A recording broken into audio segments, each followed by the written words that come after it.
Hello student, welcome to my Prayas channel. आपका इस channel पे स्वागत है। आज हम एनसीईआरटी सार संग्रह पढ़ेंगे।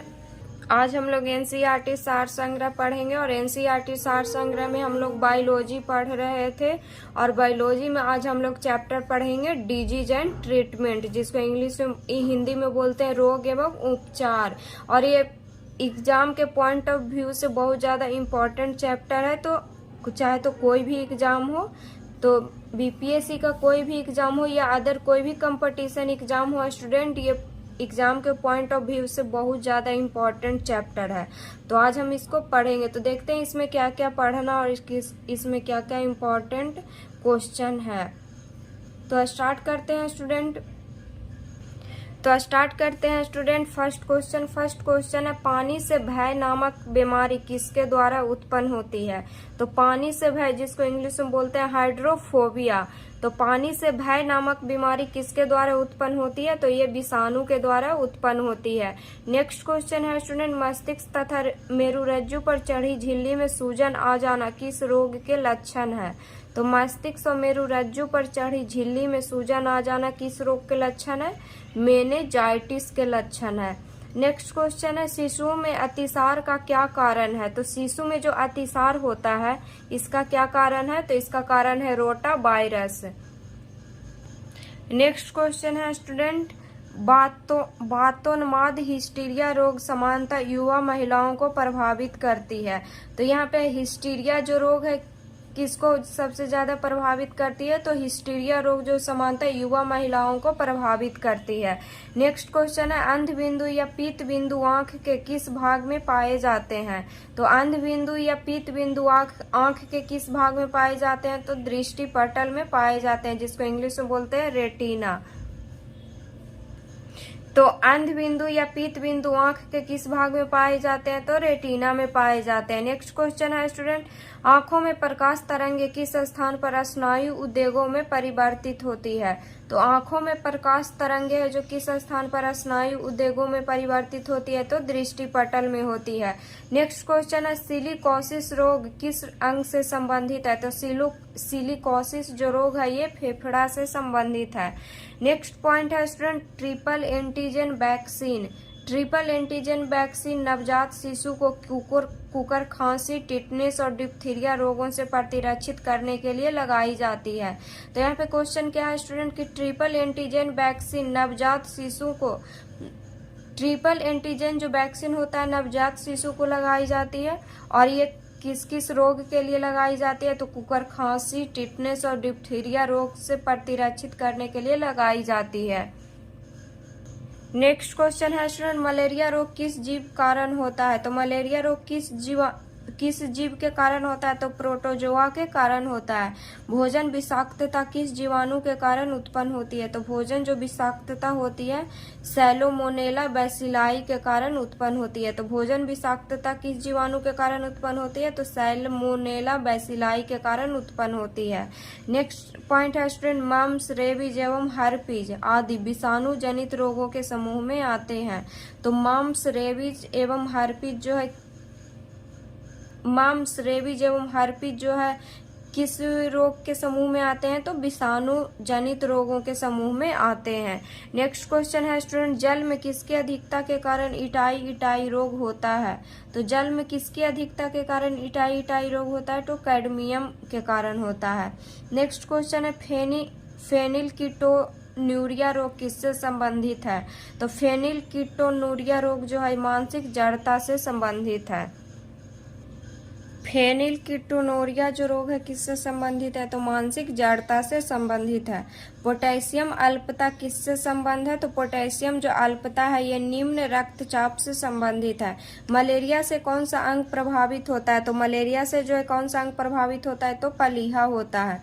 आनुवांशिक रोग लिंग सहलगन है, तो आनुवांशिक रोग लिंग सहलगन है रॉयल हीमोफीलिया का है। नेक्स्ट पॉइंट है स्टूडेंट, भारत में मलेरिया के 65% रोगियों के लिए पी बाई बैक्स परजीवी उत्तरदायी है। तो भारत में मलेरिया के 65% रोगियों के लिए कौन सा परजीवी उत्तरदायी है? तो पी बाई बैक्स परजीवी जो है उत्तरदायी है। नेक्स्ट क्वेश्चन है, हीमोफीलिया एक आनुवांशिक विकार है जिससे रक्त का स्कंदन नहीं होता है। तो हीमोफीलिया जो है एक आनुवांशिक विकार है जिससे रक्त का जो है स्कंदन नहीं होता है। इसमें इंपॉर्टेंट क्वेश्चन है स्टूडेंट कि मलेरिया से कौन सा अंग प्रभावित होता है, तो पलीहा होता है। पोटेशियम अल्पता किससे संबंध है, तो पोटेशियम की जो कमी है किससे संबंध है, तो निम्न रक्तचाप से संबंधित है। आनुवांशिक रोग लिंग सहलगन है, तो रॉयल हीमोफीलिया का है। नेक्स्ट क्वेश्चन है स्टूडेंट, डेंगू बुखार होने पर मानव शरीर में किसकी कमी होने लगती है, तो डेंगू बुखार होने पर मानव शरीर में किसकी कमी होने लगती है, तो प्लेटलेट्स की जो कमी होने लगती है। मलेरिया प्लाज्मोडियम नामक परजीवी की खोज किस वैज्ञानिक ने की थी, तो मलेरिया प्लाज्मोडियम नामक परजीवी की जो खोज है सर रोनाल्ड रॉस ने की थी। ट्यूमर की पहचान के लिए किस रेडियोधर्मी समस्थानिक का प्रयोग किया जाता है, तो ट्यूमर की पहचान के लिए किस रेडियोधर्मी समस्थानिक का प्रयोग किया जाता है, तो आर्सेनिक 74 का प्रयोग किया जाता है। नेक्स्ट क्वेश्चन है स्टूडेंट, यदि मूत्र के साथ एल्बुमिन की मात्रा आ रही है तो किडनी के प्रभावित होने की संभावना होती है।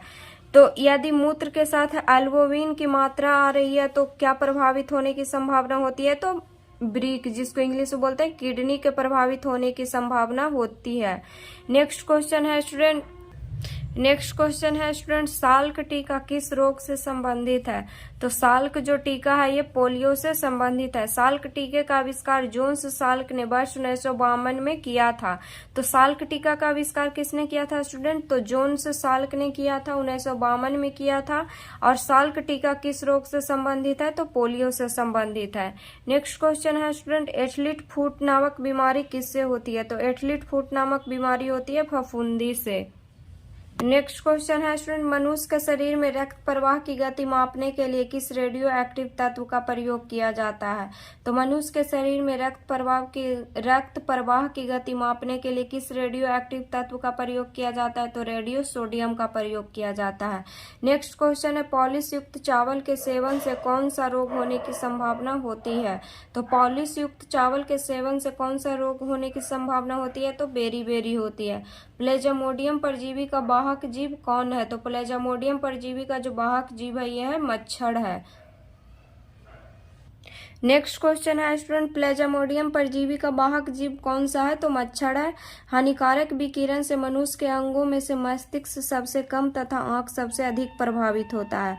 तो हानिकारक विकिरण से मनुष्य के कौन सा अंग जो है प्रभावित होता है, तो मस्तिष्क सबसे कम होता है और आंख सबसे अधिक होता है। एमआरआई का पूर्ण रूप क्या है, तो मैग्नेटिक रेजोनेंस इमेजिंग। तो एमआरआई का पूर्ण रूप क्या है स्टूडेंट, तो magnetic resonance imaging. Next question है, बीएमडी परीक्षण किसकी पहचान करने के लिए किया जाता है, तो बीएमडी जो परीक्षण है किसकी पहचान करने के लिए किया जाता है, तो अस्थिर अंधता के लिए। नेक्स्ट क्वेश्चन है, कौन सा मच्छर जीका वायरस का वाहक है, तो कौन सा मच्छर है जो जीका वायरस का वाहक है, तो एडिज मच्छर है। तो कौन सा मच्छर है स्टूडेंट जो जीका वायरस का वाहक है, तो एडिज मच्छर है। मधुमेह के उपचार में प्रयोग होने वाले हार्मोन इंसुलिन का आविष्कार किसने किया था, तो मधुमेह के उपचार में प्रयोग होने वाला हार्मोन जो इंसुलिन है इसका आविष्कार किए थे एफजी बैटिंग ने। नेक्स्ट पॉइंट है स्टूडेंट, पर्यावरणीय प्रदूषण द्वारा होने वाले रोग एम्फाइसीमा से फुसफुस प्रभावित होते हैं। तो पर्यावरणीय प्रदूषण द्वारा होने वाले रोग एम्फाइसीमा से फुसफुस, जिसको फेफड़ा बोलते हैं, वो प्रभावित होते हैं, फेफड़ा प्रभावित होते हैं। नेक्स्ट क्वेश्चन है, मानव शरीर का कौन सा अंग एल्जाइमर रोग से प्रभावित होता है, तो मानव शरीर का कौन सा अंग जो है एल्जाइमर रोग से प्रभावित होता है, तो मस्तिष्क होता है। नेक्स्ट पॉइंट है, पोलियो एक विषाणु जनित रोग है जिसका वायरस शरीर में दूषित भोजन तथा जल के माध्यम से प्रवेश करता है। तो जो पोलियो है एक विषाणु जनित रोग है स्टूडेंट, और जिसका वायरस जो है शरीर में दूषित भोजन तथा जल के माध्यम से प्रवेश करता है। नेक्स्ट क्वेश्चन है, मस्तिष्क की बीमारी को किससे पहचाना जाता है, तो ईईजी से पहचाना जाता है, जिसको बोलते हैं इलेक्ट्रोइन्फेलोग्राफ। तो मस्तिष्क की बीमारी को किससे पहचाना जाता है, विद्युत मस्तिष्क लेख से पहचाना जाता है, जिसको ईईजी बोलते हैं, इलेक्ट्रोइन्फेलोग्राफ। नेक्स्ट क्वेश्चन है स्टूडेंट, सामान्य जुकाम किस वायरस के द्वारा होता है? तो सामान्य जो जुकाम होता है रीनो वायरस के द्वारा होता है।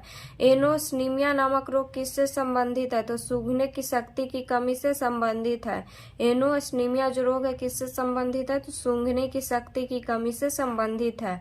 नेक्स्ट क्वेश्चन है, सल्फा दवाई किन बीमारियों के उपचार में उपयोगी है? तो सल्फा जो दवाई है जीवाणु जनित बीमारियों के लिए उपयोगी है। नेक्स्ट क्वेश्चन है, डीपीटी वैक्सीन का प्रयोग किन बीमारियों से बचाव के लिए किया जाता है? तो डीपीटी वैक्सीन का प्रयोग किन बीमारियों से बचाव के लिए किया जाता है? डिप्थीरिया, काली खांसी एवं टिटनस। हृदय की धड़कन किस तत्व द्वारा नियंत्रित की जाती है? तो हृदय की जो धड़कन है किस तत्व द्वारा नियंत्रित की जाती है? तो पोटेशियम द्वारा किया जाता है। नेक्स्ट क्वेश्चन है स्टूडेंट, एम्यूनोसैलिसिलिक एसिड प्रति सूक्ष्मजीवी औषधि के रूप में यक्ष्मा और कुष्ठ रोग, जिसको लेप्रोसी बोलते हैं, दोनों की चिकित्सा के लिए उपयुक्त है। तो यक्ष्मा रोग और कुष्ठ रोग के लिए ये दोनों की चिकित्सा के लिए क्या उपयुक्त है? तो एमिनोसैलिसिलिक एसिड। नेक्स्ट क्वेश्चन है स्टूडेंट, संक्रमित चूहे के काटने से कौन सा रोग होता है? तो संक्रमित चूहे के काटने से प्लेग रोग होता है। अबिंदुकता नामक रोग किस अंग को प्रभावित करता है? तो अबिंदुकता नामक जो रोग है आंख को प्रभावित करता है। नेक्स्ट पॉइंट है, निद्रा रोग नामक बीमारी ट्रिपेनोसोमा नामक प्रोटोजोआ से होती है। तो निद्रा रोग जो होता है किससे होता है? ट्रिपेनोसोमा नामक प्रोटोजोआ से होता है। नेक्स्ट क्वेश्चन है स्टूडेंट, फाइलेरिया नामक रोग किसके कारण होता है? तो फाइलेरिया नामक जो रोग होता है गोल कृमि के कारण होता है। HIV द्वारा होने वाला रोग कौन सा है? तो HIV द्वारा होने वाला रोग है एड्स। डाउन सिंड्रोम नामक अनुवांशिक विकार किसके कारण होता है? तो डाउन सिंड्रोम नामक अनुवांशिक जो विकार होता है गुणसूत्रों की संख्या में परिवर्तन के कारण होता है। तो डाउन सिंड्रोम नामक अनुवांशिक विकार किसके कारण होता है? तो गुणसूत्रों की संख्या में परिवर्तन के कारण होता है। नेक्स्ट पॉइंट है, एड्स रोग HIV नामक विषाणु से होता है जिसमें RNA एवं प्रोटीन पाया जाता है। तो HIV जो रोग होता है एड्स जो रोग होता है स्टूडेंट HIV नामक विषाणु से होता है जिसमें RNA एवं प्रोटीन पाया जाता है। नेक्स्ट क्वेश्चन है स्टूडेंट, एड्स का संक्षिप्त रूप क्या है? मतलब एड्स का फुल फॉर्म। तो एक्वायर्ड इम्यूनोडिफिशियंसी सिंड्रोम। तो एड्स का फुल फॉर्म होता है acquired immunodeficiency syndrome. Next question है स्टूडेंट, जापानी एन्सेफ्लाइटिस बीमारी विषाणु के कारण फैलती है। इसके उन्मूलन के लिए सूअरों को मानव रिहायशी क्षेत्र से दूर रखना आवश्यक है। तो जापानी एन्सेफ्लाइटिस जो रोग है ये विषाणु के कारण फैलता है और इसके उन्मूलन के लिए सूअरों को मानव रिहायशी क्षेत्र से दूर रखना आवश्यक है। नेक्स्ट क्वेश्चन है स्टूडेंट, एड्स के उपचार के लिए सबसे उपयुक्त दवाई कौन सी है? तो एड्स के उपचार के लिए सबसे उपयुक्त दवाई है जीडोबुडीन। नेक्स्ट क्वेश्चन है, एलिसा परीक्षण किस रोग की पहचान के लिए किया जाता है? तो एलिसा जो परीक्षण है एड्स के पहचान के लिए किया जाता है। नेक्स्ट क्वेश्चन है स्टूडेंट, थैलीसीमिया के रोगी में शरीर किसके संश्लेषण की क्षमता नहीं रखता है? तो थैलीसीमिया के रोगी में शरीर किसके संश्लेषण की क्षमता नहीं रखता है? तो हीमोग्लोबिन की नहीं रखता है। स्त्रियों की तुलना में पुरुष गर्भधाता से अधिक प्रभावित होते हैं। स्त्रियों की तुलना में पुरुष गर्भधाता से अधिक प्रभावित होते हैं, उसमें केवल एक X क्रोमोसोम होता है, इसीलिए एड्स, छोटी माता एवं गलसुआ तीनों संक्रामक बीमारी है। तो ये क्वेश्चन एग्जाम में पूछता है स्टूडेंट कि एड्स जो है कैसा बीमारी है? तो संक्रामक बीमारी है एड्स, छोटी माता, गलसुआ। एफ्लाटॉक्सिन खाद्य विषाक्तन द्वारा कौन सा अंग प्रभावित होता है? तो एफ्लाटॉक्सिन खाद्य विषाक्तन द्वारा कौन सा अंग प्रभावित होता है? तो यकृत होता है। तो आज के वीडियो में इतना ही पढ़ेंगे स्टूडेंट। नेक्स्ट वीडियो में नेक्स्ट चैप्टर को पढ़ेंगे। तो वीडियो अच्छा लगे तो लाइक कीजिएगा और चैनल को सब्सक्राइब कीजिएगा।